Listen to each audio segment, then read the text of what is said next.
Amen. Shalom to the elect of the nation of Israel.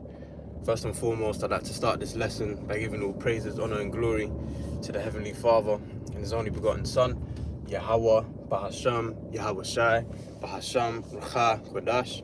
Next is double honors to the elder apostles and bishops of Great Millstone who rule well and taught us this 100% truth. Salutations unto the 144,000 doing the work of the Lord in all truth, honor, and sincerity. And shalom to the 1/3 men, women, and children who believe in His word being taught unto them. It's your brother Amna wa Allah. I'm back at you with another video entitled "Where Do We Draw the Line?" Because we're still subject to our enemies' rules and oppression at the moment, and the scriptures say, it says that in the curses, Deuteronomy 28, how we shall go to our enemies for the want of all things. So naturally, you want a loan for a business, you're gonna have to go to Esau.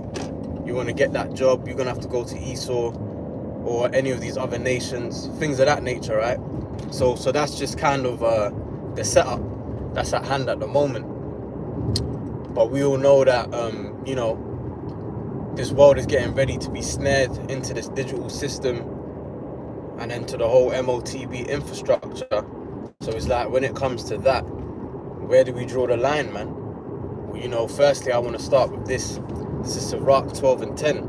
It says, never trust thine enemy, for like as iron rusteth, so is his wickedness. All right? Because, even our elder apostles have said it. We're going to take the digital ID, man. All right?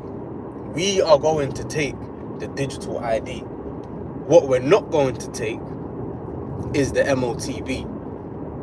Because, if we don't jump on the digital system, we ain't going to be able to get around in society. And really, they've been pushing for that hard since 2020 anyway.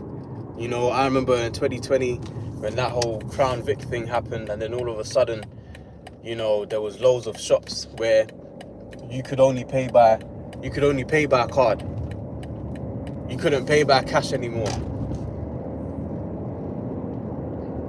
So they're, setting up the parameters to where this digital system will have to suffice. All right? Even to the point where it comes to having the digital ID and all them kind of things, we're going to have to be on board with it, because then we ain't going to be able to get about in society. All right?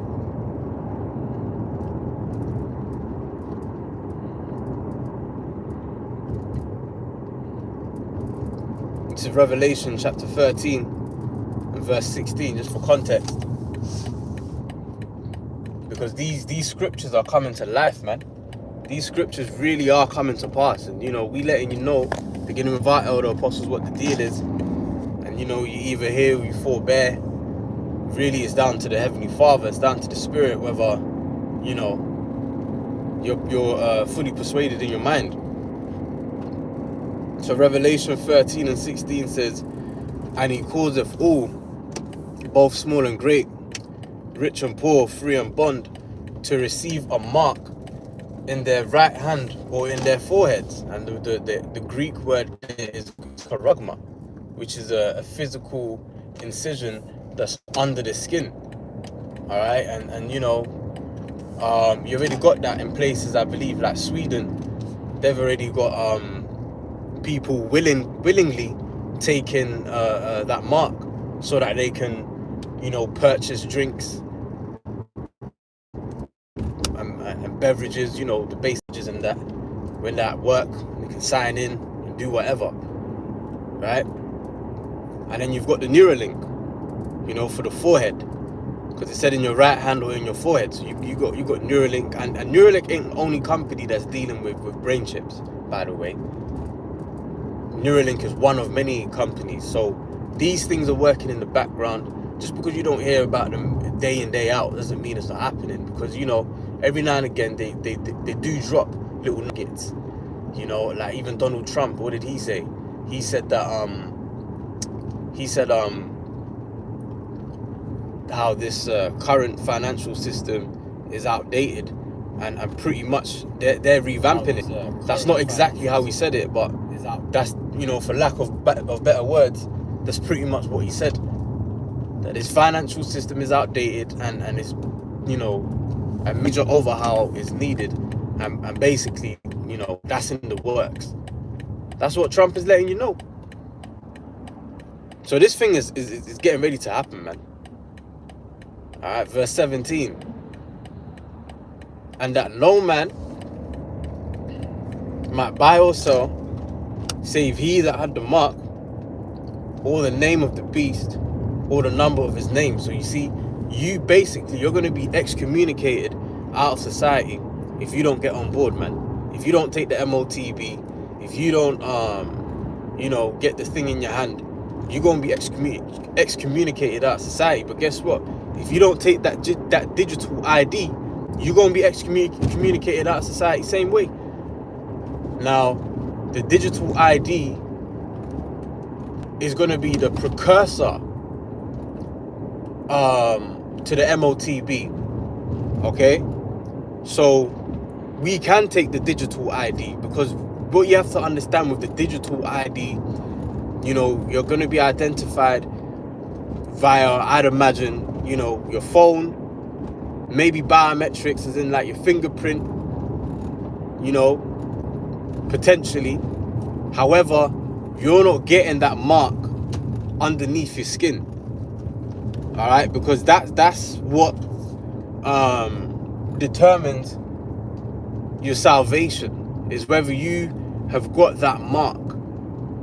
All right, because it tells you in the next chapter, Revelation chapter 14 and verse 9 says, and the third angel followed them, saying with a loud voice, if any man worship the beast and his image, and receive his mark in his forehead or in his hand, the same. So you see that if you receive that mark, right, in your forehead or in your hand, what does it say?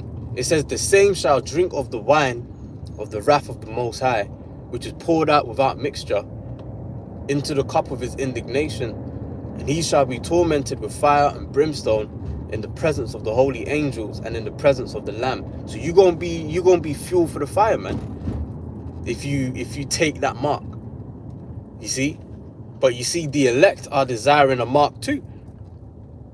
However, we desiring a different mark. We desiring that mark of exemption, the Thawa. What's that? Ezekiel 9 and verse 4. And the Lord said unto him, go through the midst of the city, through the midst of Jerusalem, and set a mark. You see, it says mark again, right? But you know, it's the same word in the English, but really the word mark in Revelation 13 and 16 is and even in 14 is a Greek word, and the Greek word is charagma, which is a physical, you know, incision that's under the skin. Okay, and then you've got the mark in Ezekiel 9, that's the Thawa, which is the mark of exemption, to be exempt from judgment. We're praying and hoping that we are to be found worthy to be exempt from judgment. That's why Habakkuk said in the 3rd chapter, I've heard thy speech and was afraid, right? In the midst of the years, make known, and in wrath, remember mercy. All right, so we're hoping to be a part of that mercy when the Heavenly Father unleashes his indignation, his wrath. All right. So yep, Ezekiel 9 and 4 again. And the Lord said unto him, go through the midst of the city, through the midst of Jerusalem, and set a mark upon the foreheads of the men that sigh and that cry for all the abominations that be done in the midst thereof. And to the others he said in mine hearing, go ye after him through the city and smite. Let not your eye spare, neither have ye pity. Slay utterly old and young, both maids and little children and women, but come not near any man whom is the mark, and begin at my sanctuary. Right? Because it says that in 1 Peter chapter 4. How judgment must first begin at the house of Israel, man. So you wicked Israelites, man, you're going to be dealt with before Esau gets dealt with, right? Then they began at the ancient men which were before the house. So that's the point, man. You know, we want that mark of exemption in the time of judgment, because we know that, hey, man, it's getting ready to be peak out here. You know, people think it's a joke, man. As I just quoted earlier, Habakkuk literally said, "I've heard thy speech and was afraid, man." And men were a lot more masculine and you know, courageous back then. You got an ancient man talking about, "I've heard thy speech and was afraid," man. Habakkuk must have really seen some shit. The Heavenly Father really showed him something, man. You know? So the judgment of the Lord ain't no joke. That's why the scriptures say, what's that, Isaiah 55? Seek ye the Lord while he may be found. Call ye upon him while he is near, man. And how do we know that the Heavenly Father is still near? Well, you know, you got his prophets out here. He's still out here doing his work. Alright, but when the Heavenly Father takes his men off the streets, you gonna know that you know, it's a wrap. You know, so you gotta get with the program early, man. Isaiah 10 and 20. And it shall come to pass in that day that the remnant of Israel and such are as escaped of the house of Jacob shall no more again stay upon him that smote them, but shall stay upon the Lord, the Holy One of Israel, in truth. The remnant shall return, even the remnant of Jacob, unto the mighty power. So you see, we're going to return unto trusting in Yahweh Hashem Yahshai, unto relying on Yahweh Hashem Yahshai, not Esau Edom. Okay? And we going to wholeheartedly fall into that once this, you know, they transfer from the digital system to the MOTB system, which is still digital, but it's just a further step, you know? So that's where we're going to draw the line. And you see, just because Esau says that you're going to have to take this thing to eat, doesn't mean that you're going to eat, bro. Remember, we started off in Sirach 12 and 10, where it clearly said, never trust thine enemy, for like as iron rusteth, so is his wickedness, man. You got this devils talking about you will eat the bugs and you will be happy, right? That's madness. Now they you know, they serving up lab grown meat, and they've been doing that. Think about the corn. So it's like you selling out to eat bullshit, man. And it's like you ultimately, you take that MOTB, you're subject to death. At least if you don't take it and you stay upon your Yahweh Hashem Yahshai, now you may still die. However, if you do die, you're going to die honorable death. And guess what? You're going to be raised up before the elect that are down here on earth, man. And then those that remain and that are alive here are going to be joined together unto you in the air, as it says in 1 Thessalonians chapter 4. So if you hold out for Yahweh Hashem Yahushai, you have a chance of either 1, dying an honorable death, or 2, receiving a glorious salvation. Compared to if you bow down to Esau and you take that thing, you just subject to a dishonorable death. And if you're an Israelite, you're going to have your head down in the kingdom for a little while. So, you know, take your pick. All right? You know, choose your hard. Because either way, it's going to be hard. Isaiah 65 and 13. Therefore, thus saith the Lord Yahweh, behold, my servant shall eat, but ye shall be hungry. Behold, my servant shall drink, but ye shall be thirsty. Behold, my servant shall rejoice, but ye shall be ashamed. And why are you going to be ashamed? Because you trusted in Esau and you fell for the bait. And you realized too late that it landed your ass nowhere, man. And that's why you're going to be ashamed. Because you see, the path of the just is like a light that shineth brighter until that, you know what, let me just get that precept, man. I'm butchering it. Proverbs 4 and verse 18, but the path of the just is as the shining light that shineth more and more onto the perfect day. So our light is shining more and more onto that perfect day, meaning we can see clearly, man. There's a song back in the day, man. We can see clearly now, the rain is gone. I don't remember the rest of it, but I remember that from primary school. You know, we can see clear. All right, we've been gifted with foresight, which you know makes sense as being the prophets of Yahweh Hashem Yahshua anyway, because before we was called prophets, we were called seers. You know, and pretty much to prophesy means to say before, so it all makes sense, right? Hey man, even Yahweh Shai said that in Matthew 6, man. Look at the fowls of the air. You know, they don't work no 9 to 5. They don't toil, but you know the Heavenly Father still feeds them. Are you not much greater than they? So you see, this is the kind of faith that we're gonna have to run with going forward, man.